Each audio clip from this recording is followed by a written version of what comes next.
Now I want to look at linking, or what could be possible in terms of linking between the concepts of hypocrisy and privacy. Previous video, I looked at the potential or the ability or whatever, the conceptual relationships between hypocrisy and politics. Now I'm looking at privacy.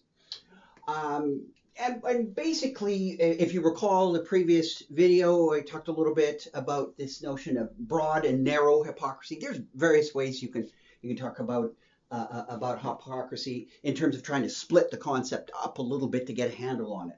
But I'll get to the broad and narrow thing in just a second. But hypocrisy and privacy tend to be about people.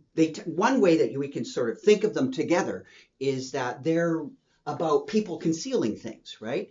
Again, I don't want to get too hung up on the actual verb here, but there is some kind of concealment or withholding, or however you want to put it. In other words, there is some kind of notion of a gap, right?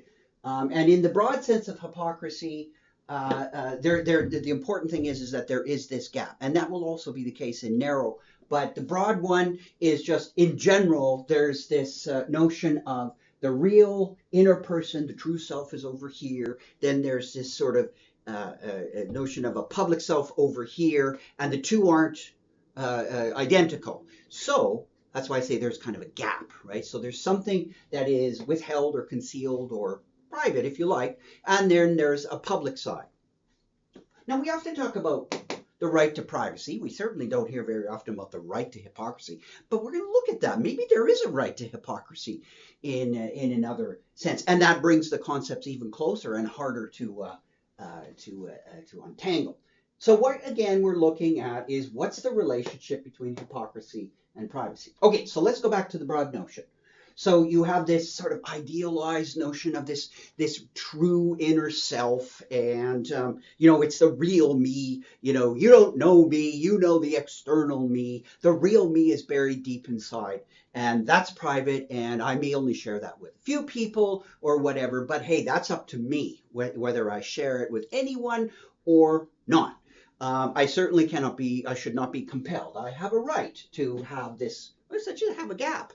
And so I make the choices, right? So it's a very notion of a sovereign individual, an idealized kind of, inner self, etc., etc.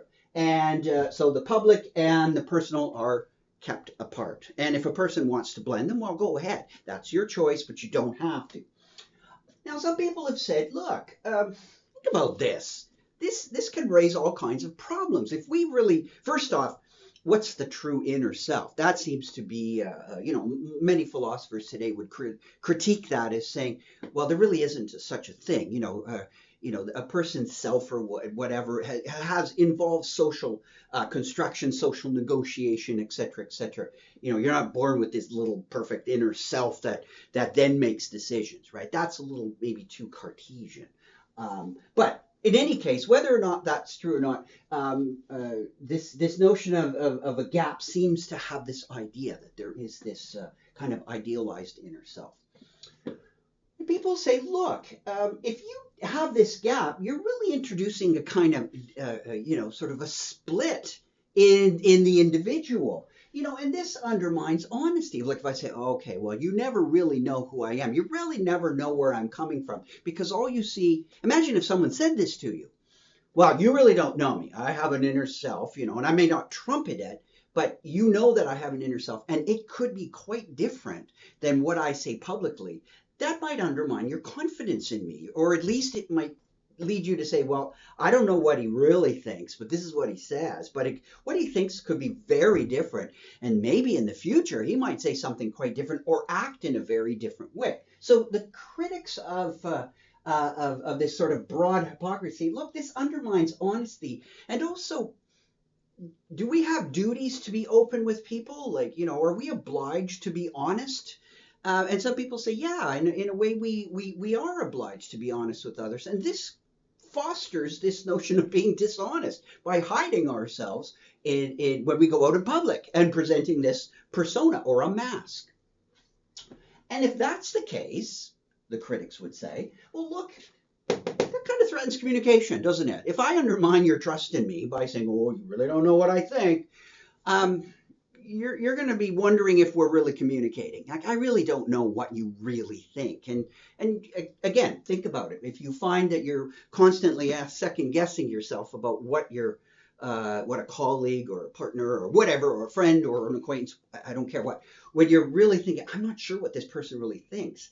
So it's not terribly unreasonable to infer, or at least to move from not sure what this person thinks to I'm not sure we're really communicating all that well.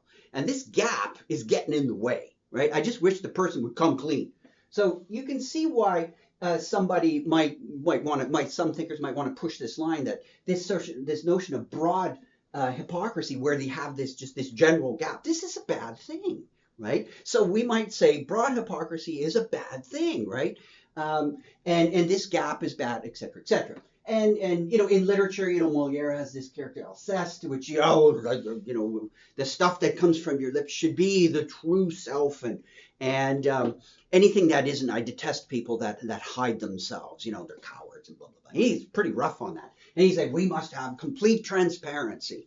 So I put a little asterisk there. This notion of complete transparency or complete honesty. Well, you might think, okay, wait a second, let's get a grip here. This complete transparency, that'd be pretty rough to try and maintain in public.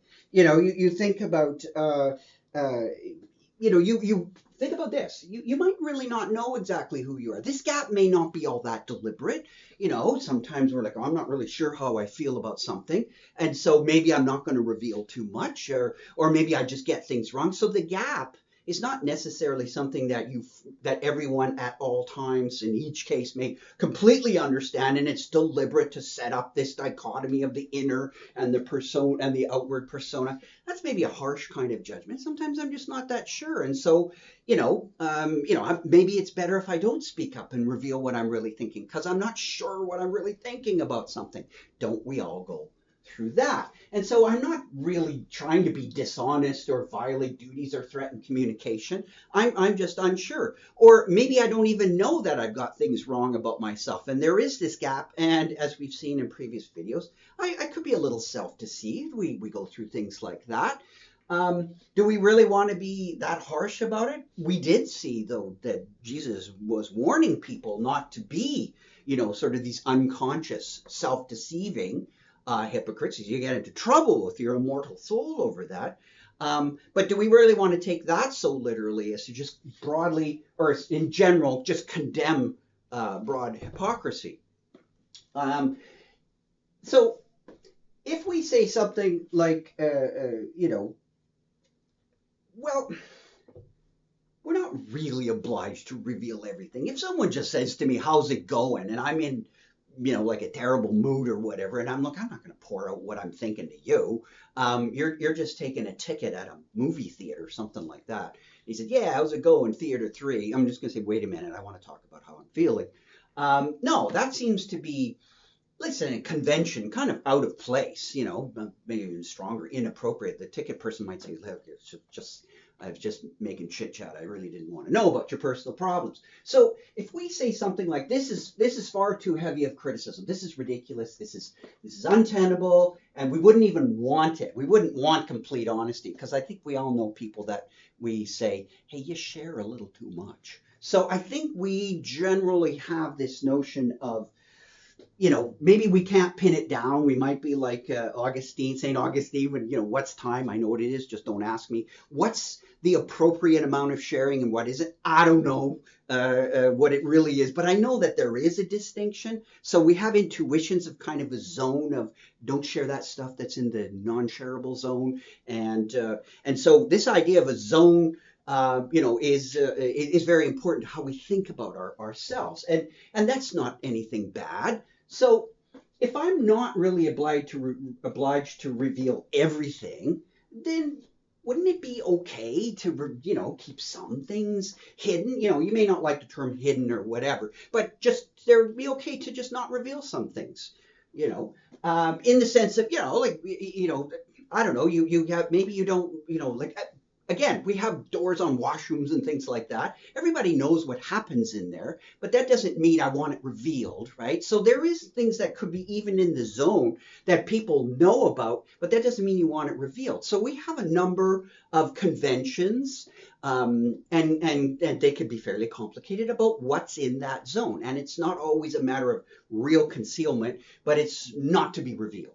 So if it's okay to keep some things hidden, for lack of a better term, or not revealed, then, as I've been saying, there's this kind of zone around each of us as an individual, and where it's okay. Like, it's going to have stuff that you can legitimately say, I don't want that revealed, right? And that could differ from person to person. But structurally, we might say, yeah, in general, there's kind of this zone around us that we can say, hey, this is private. Like when you shut the door and you go into the washroom, or you say, this is kind of how this is very personal to me. If somebody says, why did you cut your hair like that or whatever, you say, hey, I have my reasons, and people should say, okay, you have your reasons or whatever, and that's it. That's the end of the story. And pry. Okay, so maybe there's this kind of zone around us structurally, just think of it in terms of the structural stuff, that contains stuff, for lack of a better term,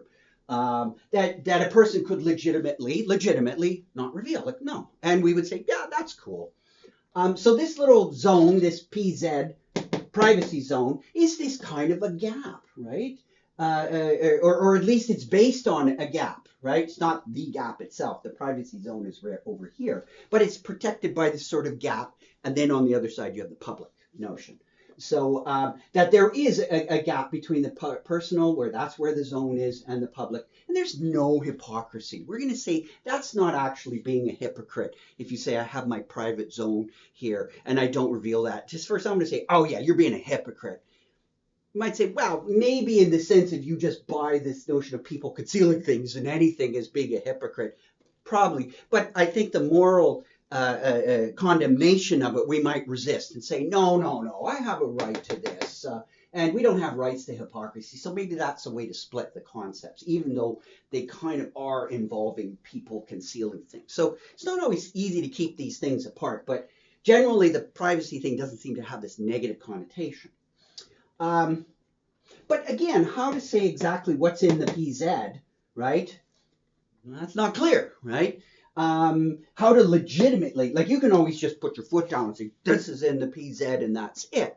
Well, fine, go ahead. But we're talking about how to legitimately draw the boundaries of the PZ, like how in a non-contingent, non-arbitrary way we can draw that, where people would say, oh, okay, you have a story, you have an argument with premises and all that, that leads to the boundary is drawn here, as opposed to just saying, I put my foot down for the boundary here, right? Very different, right? So as thinking as philosophers, one is kind of an arbitrary, by fiat, I say, like a command, this is the zone of privacy, versus someone who says, I will argue for the zone of privacy. Two very different things. And we're trying to, at least say, I can tell you a story if you happen to disagree, right, with the zone. You might agree that there is a zone, and we could disagree on how to construct it, right? We agree that it should be there, but if we disagree on how to construct it, it's good to have arguments as to where we favor the privacy zone to be bounded in case, when we disagree.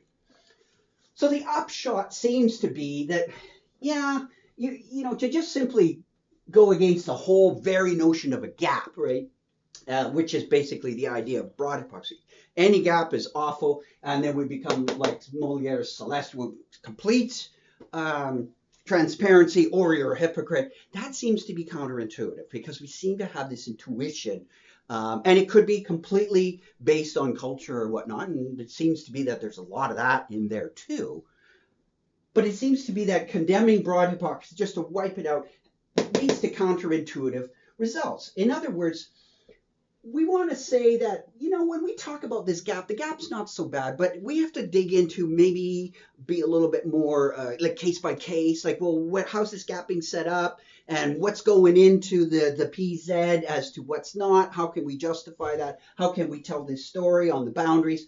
That's involving now circumstances and arguments. So we're sort of saying, well, in general, the broad notion of hypocrisy we may not even want to call it that. We might say that's kind of setting up the grounds for privacy. And we'll look at more criticisms of privacy as well. But this kind of gives you an overview. But if you start bringing in the circumstances, now you're looking and leading more to narrow hypocrisy. Like, okay, under what conditions now would we say that gap creates problems, right? Not that the gap per se is a problem, but under these conditions, the narrower conditions, that gap creates a problem. So let's check out the notion of narrow hypocrisy, because we're dealing with circumstances, in the next video. See you there.